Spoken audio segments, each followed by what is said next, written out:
पृथ्वी विज्ञान और जियो technical engineering की दुनिया में एक ऐसा नाम जिसे सिर्फ भारत ही नहीं, इंटरनेशनल एकेडमिक कम्युनिटी भी पहचानती है, जिसके नाम 100 से ज्यादा रिसर्च पेपर हैं और जिसने कई नेशनल और इंटरनेशनल अवार्ड्स प्राप्त किए हैं।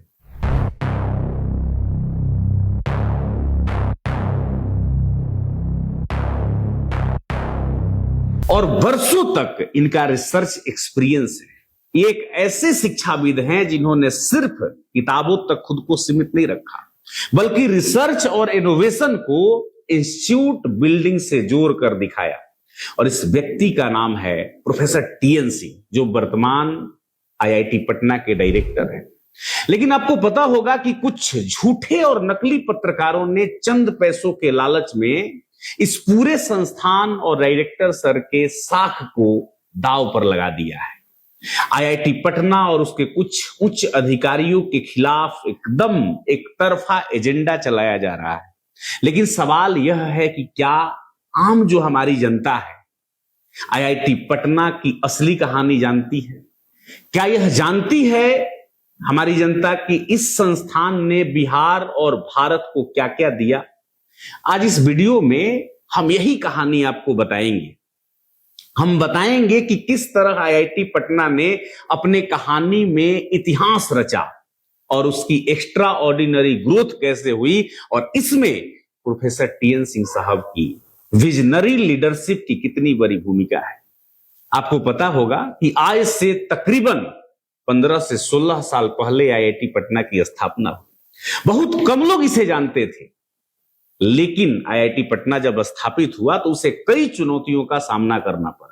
जैसे उसके पास बहुत लिमिटेड इंफ्रास्ट्रक्चर थे, फैकल्टीज नहीं थे पूरी तरह से, नेशनल रैंकिंग में इसकी पहचान बहुत कम थी, पुराने जो एस्टेब्लिश्ड आईआईटीज थे उसके मुकाबले तो इसका कोई स्थान ही नहीं था।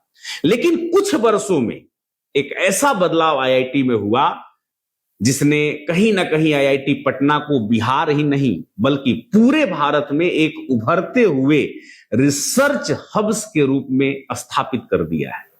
और इस ट्रांसफॉर्मेशन के पूरे केंद्र में एक नाम घूमते हुए नजर आता है और वो नाम है professor TN Singh. TN Singh को केवल एक एडमिनिस्ट्रेटर कहा जाए तो उनके साथ न्याय नहीं होगा, वो एक कंप्लीट पैकेज है। टीएन सिंह के नेतृत्व में आईआईटी पटना ने फोकस सिर्फ टीचिंग पर नहीं किया, बल्कि रिसर्च कल्चर को आईआईटी में बढ़ावा दिया। उनका मानना था कि एक आईआईटी तभी वर्ल्ड क्लास बनता है जब नॉलेज क्रिएशन सेंटर के रूप में उसकी पहचान बन जाए। और एग्जैक्टली टीएन सिंह साहब ने यही किया। द हिंदू ने भी एक रिपोर्ट कवर की और उसने छापा कि आईआईटी पटना सिर्फ पढ़ाई के लिए नहीं जाना जाता, बल्कि यहां पर टेक्नोलॉजी का निर्माण किया जाता है, बनाया जाता है, जिससे देश और विदेश में एक नई संचार फैल रही है टेक्नोलॉजी के कारण। यहां AI, data science, cyber security और हेल्थ टेक्नोलॉजी पे बहुत सारे रिसर्च हो रहे हैं। जैसे एग्जांपल के तौर पे आपको बताएं तो आर्टिफिशियल इंटेलिजेंस आजकल सभी जगह आ गया है। अब आईआईटी पटना ने यह इंश्योर किया है कि हम किसी भी बीमारी को बीमारी होने के इनिशियल स्टेज में ही इस एआई से पहचान करा लेंगे, और ऐसी तकनीकें विकसित की जा चुकी हैं आपके इसी आईआईटी पटना में।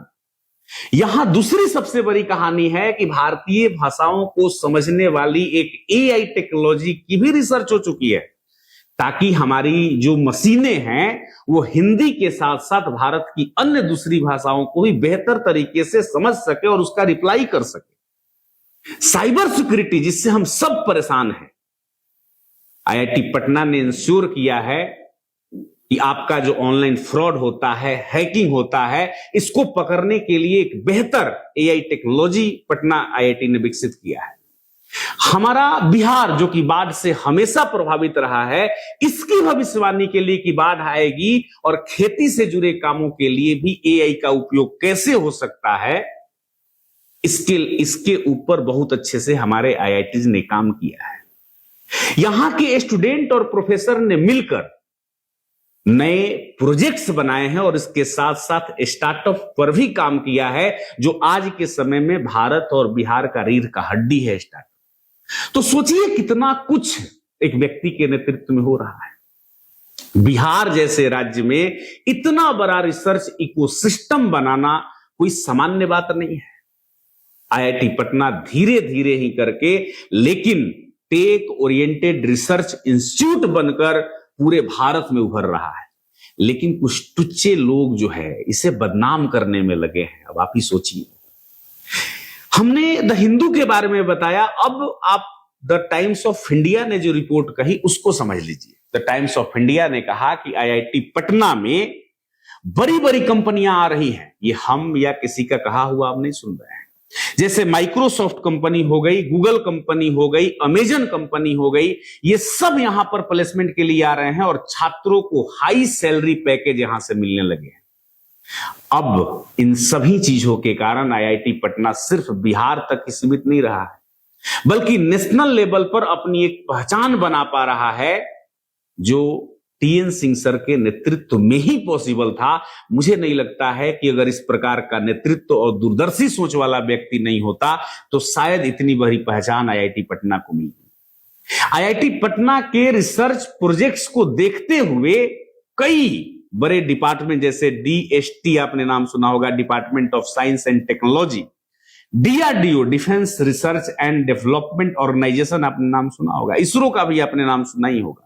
इस सब ने आईआईटी पटना के साथ कोलिब्रेट किया और एडवांस रिसर्च के लिए बहुत बड़ी बड़ी फंडिंग्स की, जिससे कहीं ना कहीं रियल वर्ल्ड टेक्नोलॉजी और इनोवेशन का एक बड़ा केंद्र आईआईटी पटना बनने लगा। और इस चीज को केंद्र में लाया कौन? TN Singh sir. तो दोस्तों, आईआईटी पटना सिर्फ इंस्टीट्यूट नहीं है, यह बिहार के युवाओं के लिए कहीं ना कहीं उम्मीद है। और वहां की टीम ने आईआईटी पटना को एक मजबूत ब्रांड बनाने का पूरा प्रयास किया है, कोशिश किया है, सालों से मेहनत की है और काफी हद तक उन्हें सफलता भी मिली है। आज आईआईटी पटना से निकलने वाले छात्र गूगल, माइक्रोसॉफ्ट, अमेजन जैसी बड़ी बड़ी कंपनियों में काम कर रहे हैं और अनेकों कंपनियां वहां से प्लेसमेंट करने के लिए तैयार हैं। तो सोचिए, अगर हमको जानकारी नहीं है और झूठी भ्रमित खबर आपके तक पहुंचाई जाए तो आप कहीं ना कहीं आईआईटी पटना के उस गूढ़ रहस्य को नहीं समझ पाएंगे।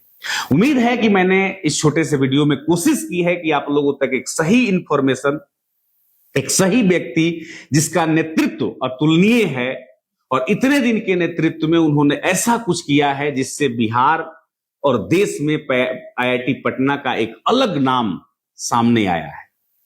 तो ऐसे व्यक्ति के खिलाफ नैरेटिव चलाना कहीं ना ही हमारे देश के लिए ठीक है और ना ही हमारे समाज के लिए ठीक है। हम अच्छे लोगों को आसानी से टारगेट कर पाते हैं, जबकि अगर कोई बुरा खड़ा हो जाए तो हमारे अंदर उसके प्रति बोलने की हिम्मत नहीं रहती है। ये क्या दिखाता है? आज के समय में सबसे ज्यादा कोई कमजोर और असहाय अगर महसूस करता है तो वह है शिक्षा से जुड़ा हुआ व्यक्ति, अपने इज्जत को लेकर, जो कहीं उनके सामने नहीं बैठ सकता है, वो भी इस तरह की बातें कर रहा है। तो धन्यवाद। उम्मीद है कि आप हमारे इस वीडियो को समझे होंगे, देखे होंगे और अनुमान लगाए होंगे कि किस प्रकार से हमारे यहाँ जो शिक्षा है उसके विरोध में एक कैंपेन चलाया जा रहा है। Thank you so much. मिलेंगे नेक्स्ट वीडियो में। धन्यवाद।